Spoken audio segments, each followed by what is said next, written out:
नमस्कार, कृषी कॉर्नर मराठीमध्ये तुम्हा सर्वांचं स्वागत आहे.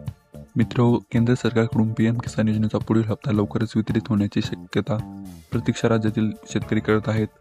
राज्यात अतिवृष्टी आणि पूर परिस्थितीमुळे पिकांचे मोठे नुकसान झाले आहे. अशा ठिकाणी परिस्थितीत शेतकऱ्यांना या आर्थिक मदतीची मोठी अपेक्षा आहे.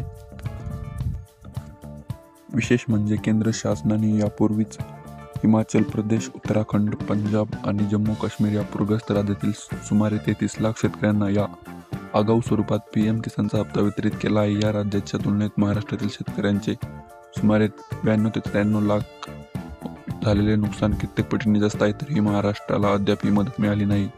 ही एक मोठी थट्टाच आहे. वर्तमानपत्रांमध्ये या आठवड्यात येणार, पुढील आठवड्यात येणार अशा बातम्या येत असल्या तरी सद्यस्थितीत 90% जास्त शक्यता अशी आहे की हा हप्ता आता 14 नोव्हेंबर नंतरच निवडणुका संपल्यानंतर वितरित केला जाईल. दरम्यान केंद्र सरकारने पीएम किसान योजनेतील लाभार्थ्यांची मोठ्या प्रमाणावर तपासणी सुरू केली आहे. देशभरातील सुमारे 29,36,000 संशयास्पद लाभार्थ्यांची पडताळणी केली जात आहे.